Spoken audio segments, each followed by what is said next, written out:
Chosen one, block your focus on my voice right now.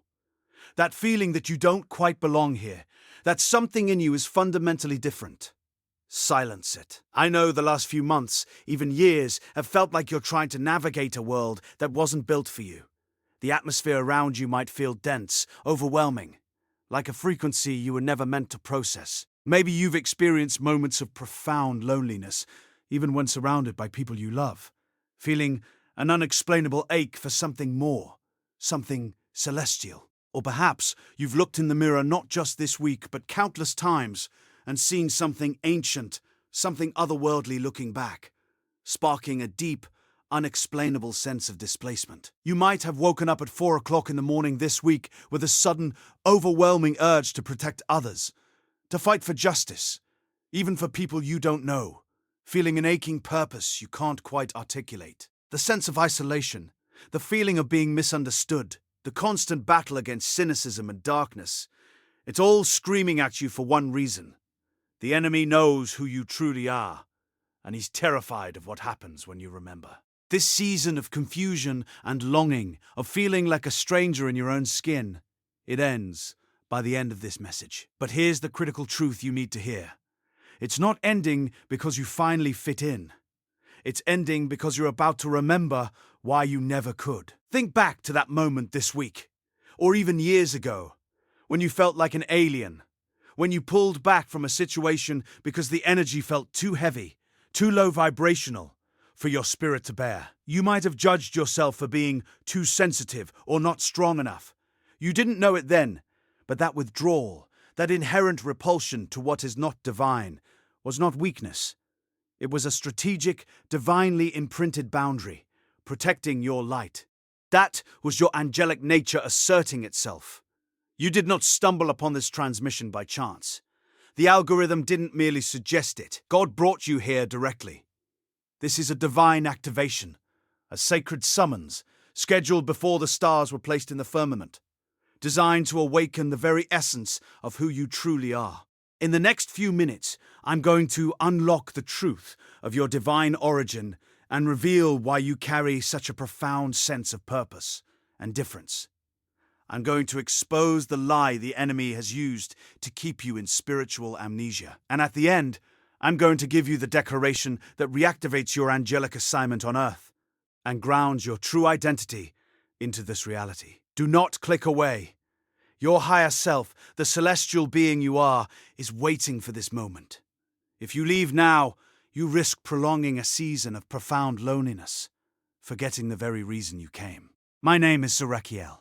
I've spent years studying the hidden patterns of the spirit realm, the warfare, the awakening, the weapons most people are never taught to use, and I've walked over 10,000 chosen ones through their moment of breakthrough.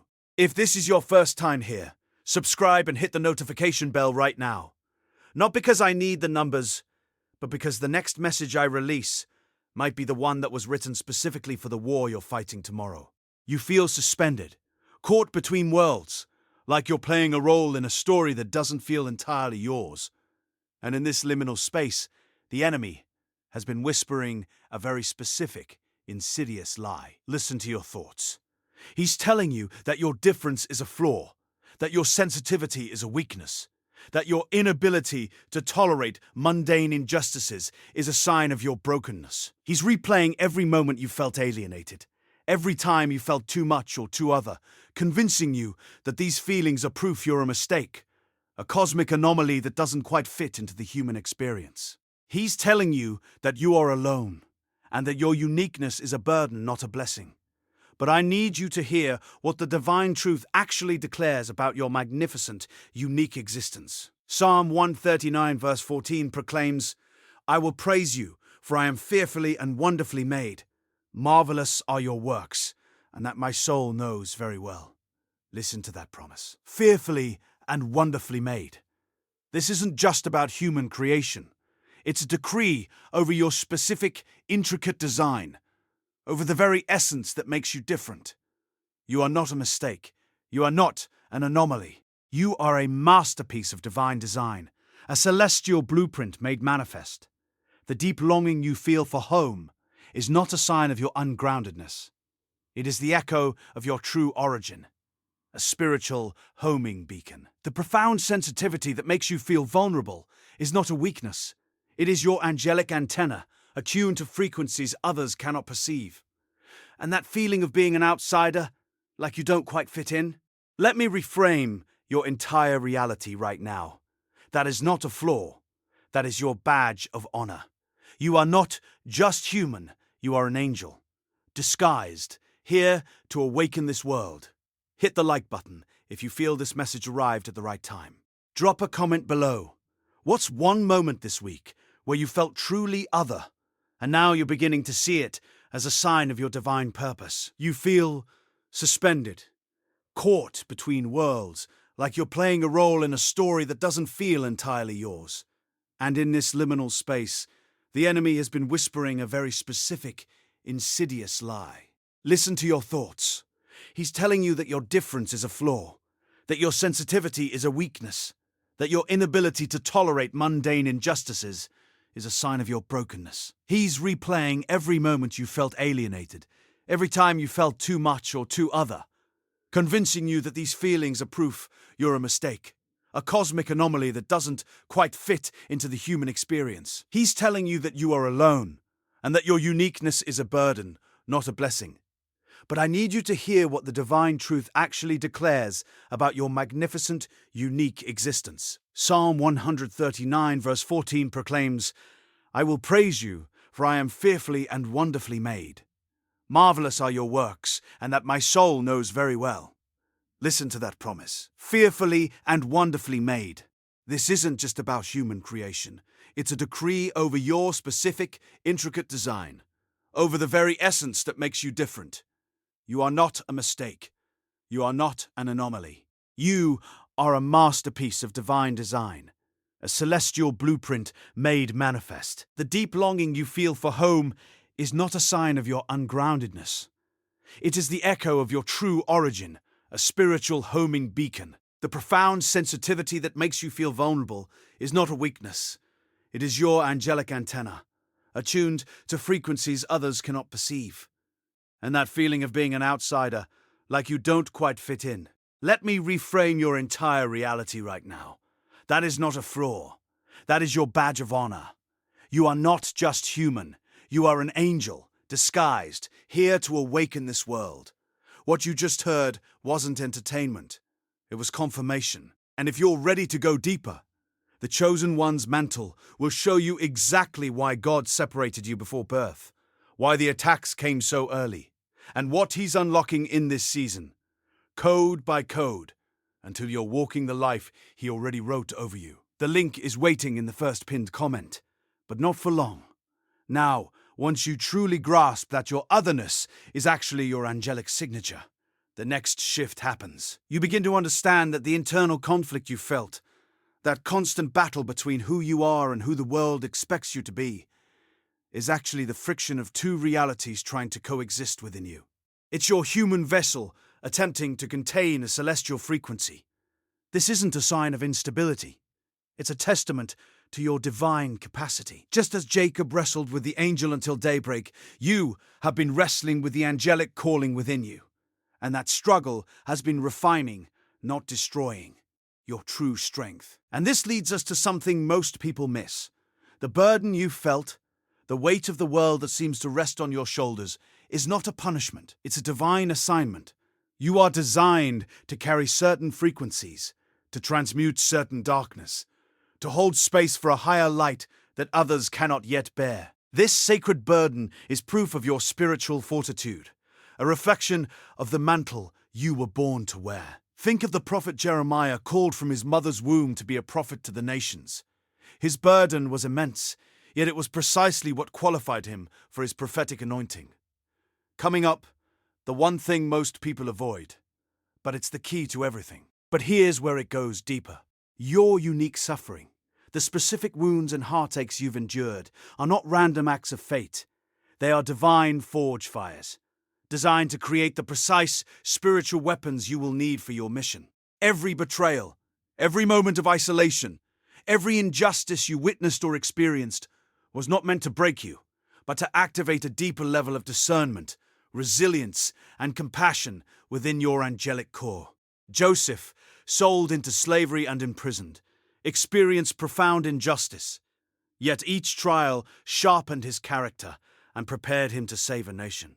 Your past is not a weakness. It's your testimony of power, equipping you for what's next. And once you understand that, you're ready for this. You must learn the sacred art of detachment. This doesn't mean detaching from your mission or from love, but detaching from the outcome of the mundane world. Your emotional well-being cannot be tethered to whether others get it or whether the world immediately shifts to your frequency. Your peace must be rooted in the divine truth of who you are, independent of external validation. In just a moment, we'll uncover what's been hidden in plain sight about why your prayers sometimes feel unheard. This is akin to the angels who perform their tasks without concern for human applause, knowing their reward comes from the Most High. This brings us to the real turning point. You have a spiritual lineage, a family in the spirit that transcends bloodlines. The profound loneliness you felt is often the ache of your spirit longing for its true kin. Other chosen ones, other awakened souls who speak the same celestial language. Your heart yearns for the community of light-bearers, for those who recognize the ancient glow in your eyes. This understanding calls for a radical realignment of where you seek belonging, recognizing that your deepest connections are forged in the fires of shared divine purpose, not necessarily shared earthly experiences. And yet, there's something beneath even that. Your experiences of rejection, of being misunderstood, or even ostracized by the very people you loved, often serve a higher purpose. For many chosen ones, being rejected by the world is actually heaven's way of separating you, of purifying your dependence on human approval, so you can fully embrace your divine acceptance. Jesus himself declared, "If the world hates you, know that it hated me before it hated you." Your rejection by the world is not a flaw in you. It's a confirmation of your allegiance to a higher realm. But let me challenge you with something you may not have considered. For all your talk of feeling like an outsider, there has been a subtle, sometimes subconscious idol you've been serving. The idol of human approval and understanding. You've yearned for the very world that rejects your true nature to suddenly affirm it. You've chased validation from sources incapable of giving it, clinging to the hope that if only you explained yourself enough, performed enough, or dimmed your light just so, you would finally be seen and accepted. This thirst for earthly affirmation has been a silent spiritual leak, draining your power and delaying your full activation.